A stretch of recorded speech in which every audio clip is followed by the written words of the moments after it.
She sat there, still, silent, and heartbreakingly alone.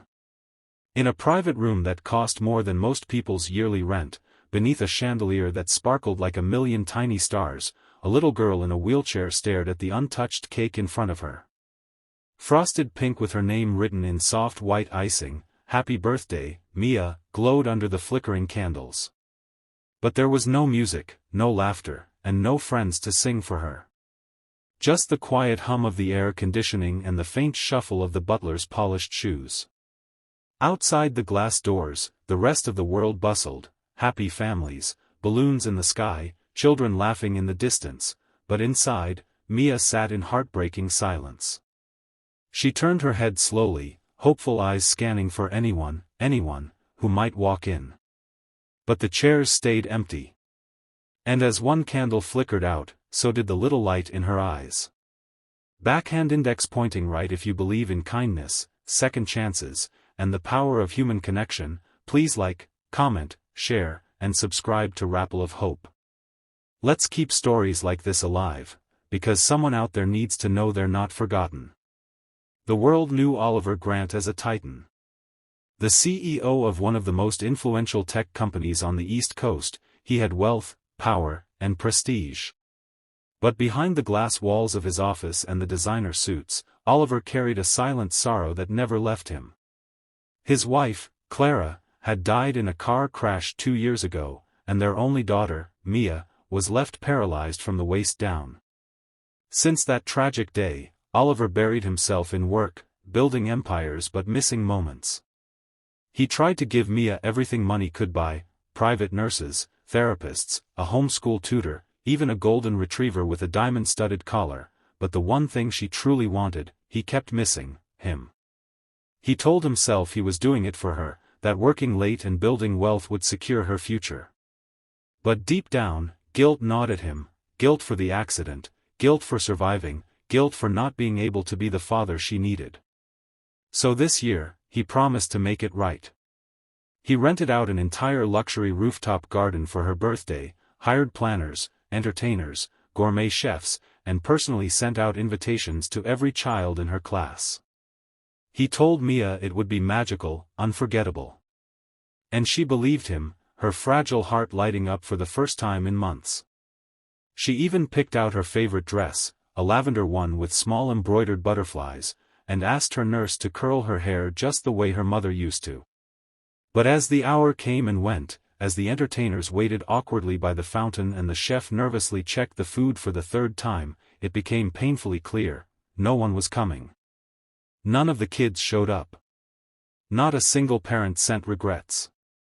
Silence was their answer. And while Oliver was stuck in a last-minute board meeting that couldn't be moved, Mia sat alone. Her tiny hands rested on the arms of her wheelchair, her birthday crown slightly tilted, eyes glued to the door that never opened. Across the city, in a much humbler part of town, Daniel Reed held his son Noah's hand as they walked through the park. Daniel was a single father, raising Noah on a mechanic's salary after his wife left without warning 3 years ago. Life wasn't easy. They lived in a cramped apartment, budgeted every dollar, and counted coins at the end of each week. But Daniel and Noah had each other, and that bond was something money couldn't measure. On this particular day, Daniel had promised Noah a picnic in the city garden to celebrate his son's 6th birthday. Noah didn't ask for gifts or parties, just a few sandwiches, a balloon, and his dad's full attention. As they neared the rooftop garden's perimeter, where Mia's lonely party overlooked the city, Noah tugged at his father's shirt. He had spotted the balloons, dozens of them, floating in vibrant colors, and heard the faint notes of a harp player still waiting for an audience. His eyes lit up in innocent wonder. "Daddy, is that a princess party?" he asked, and Daniel chuckled, brushing his son's messy hair aside. "Maybe, buddy." Noah pressed his face against the iron gate and peered in. What he saw wasn't what he expected. There were no crowds, no kids playing or chasing each other around. Just a little girl, sitting still in a wheelchair, surrounded by untouched gifts and a cake she hadn't dared to cut. And then he asked something that stopped Daniel in his tracks: "Daddy, can we go sit with her? She looks really, really lonely. Daniel hesitated. This wasn't their space.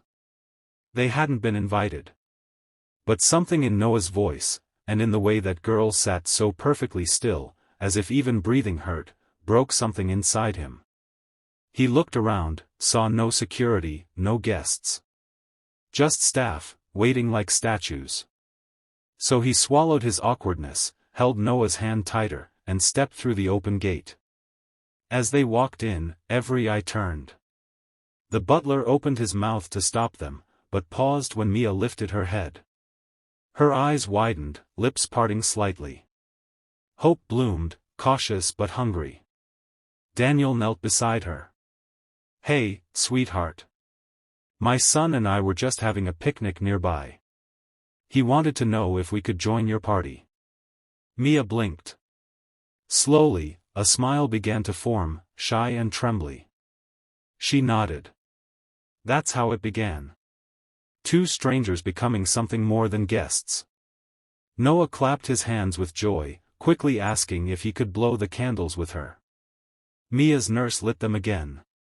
This time, she didn't blow them out alone. And when the harpist began to play, Noah twirled beside her wheelchair, giggling and calling her Princess Mia. For the first time in what felt like forever, she laughed, a sound so delicate and pure, the staff teared up watching. Daniel didn't say much. He didn't need to. He sat with Mia, helped her unwrap a few gifts, and talked to her like a person, not a patient. He listened, really listened, as she spoke about her mom, about missing school, about wanting to be a ballerina.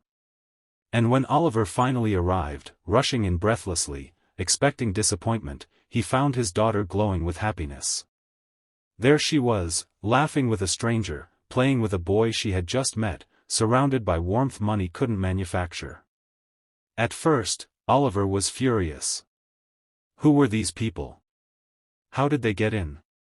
But then he saw it, really saw it, and the anger melted into shame. He walked over, introduced himself stiffly, and watched as Daniel stood, shaking his hand like an equal. Not intimidated.